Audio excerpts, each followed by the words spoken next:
अस्सलाम वालेकुम दोस्तों, आप देख रहे हैं फुली फॉरवर्ड यूट्यूब चैनल। मेरा नाम है आज़म और यहाँ पर आपके सामने मौजूद है आउटडोर यूनिट नॉन इन्वर्टर जो कि R22 गैस वाला है। इसमें प्रॉब्लम ये आ रही है कि ये ट्रिपिंग कर रहा है। इसका जो है डबल लाइन वाला कंडेंसर है।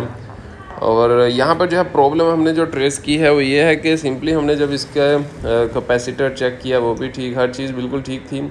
जस्ट ये आप देखें कि ये रोटरी जो है, रोटरी 2 टन वाली है और ये 1.5 टन वाली यूनिट को लगा रखी है किसी ने। तो अभी ये फ़ॉल्ट हमारे पास आया है, तो हम इसको कैसे सेट करेंगे ये आपको इस वीडियो में बताएंगे। ये इसका कोड नंबर है कंप्रेसर का, जिससे हमने इसको देखा कि ये तो 2 टन की है।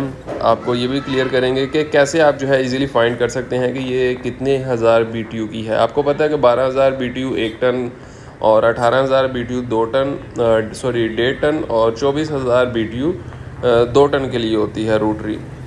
लेकिन ये जो है ये रोटरी ऑलमोस्ट 21,700 BTU की थी और यहाँ पर जो है जिसकी वजह से इसकी कैपिलरी प्रेशर भी मैच नहीं हो पाया।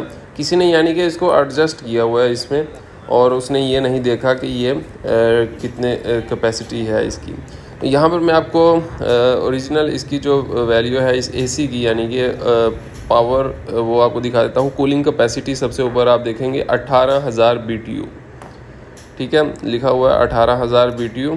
उसके नीचे उसके वाट, एम्पेयर, ये सब डिटेल जो है इसमें लिखी हुई है, ठीक है। तो 18,000 BTU जो है मतलब 1.5 टन का कंप्रेसर आपने इसमें लगाना था। रोटरी कंप्रेसर इसमें 1.5 टन की लगनी थी। मैंने इसका कैसे आसानी के साथ हम निकाल सकते हैं, जस्ट उसका कोड गूगल पर हमने सर्च किया, गूगल पर कोड लिखा और आगे लिख दिया रोटरी कंप्रेसर पावर साइज़। नीचे आप देख सकते हैं ब्लू कलर में जो मार्क किया हुआ है 22,700 BT, 21 भी नहीं, सॉरी 22,700 BTU। तो यानी कि ये रोटरी बन रही है ऑलमोस्ट 24,000 के पास जा रही है।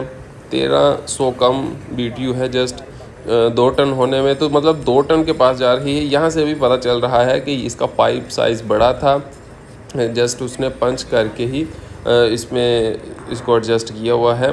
तो ये यानी कि जिस टेक्नीशियन ने भी ये काम किया है तो उसको चाहिए था कि सेम कैपेसिटी का लगा लेता। हाँ, अगर इसका आउटडोर यूनिट इंडोर यूनिट जो है वो बड़े साइज़ ओल्ड मॉडल का होता और आउटडोर यूनिट भी बड़े साइज़ का होता, पाइप इसकी ज़्यादा कंडेंसिंग की कैपेसिटी होती, तो फिर तो ये भी एडजस्ट हो सकता था इसमें इजीली। बट इसका इंडोर भी इतना बड़ा नहीं था, और क्योंकि ओल्ड मॉडल है, लेकिन ओल्ड मॉडल में कुछ नॉर्मल साइज़ के और कुछ बड़े साइज़ के हैं, जैसे LG है बड़े साइज़ में भी है और मित्सुबिशी भी बड़े साइज़ में है, काफ़ी हैं, लेकिन ये बड़े साइज़ में नहीं था।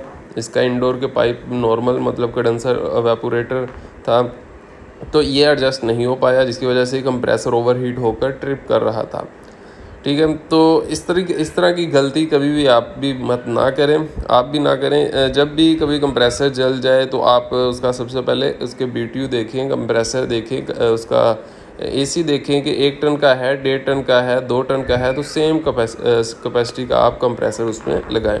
तो ये एक छोटी सी वीडियो थी। आई होप इससे आपको सीखने को मिला होगा कि इसके BTU कैसे हम निकाल सकते हैं। हम गूगल से ही बहुत ही आसानी से निकल आते हैं इसके BTU।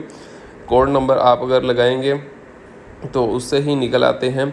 तो बहुत ही आसान था। आई होप कि आपको वीडियो से कुछ न्यू सीखने को मिला होगा। अगर आपको वीडियो पसंद आई तो वीडियो को लाइक एंड शेयर ज़रूर करें। चैनल पर न्यू है तो चैनल को सब्सक्राइब भी कर दें इस तरह की मज़ीद वीडियोस देखने के लिए। मैं मिलता हूँ आपसे नेक्स्ट वीडियो में। Thank you so much. अल्लाह हाफिज़।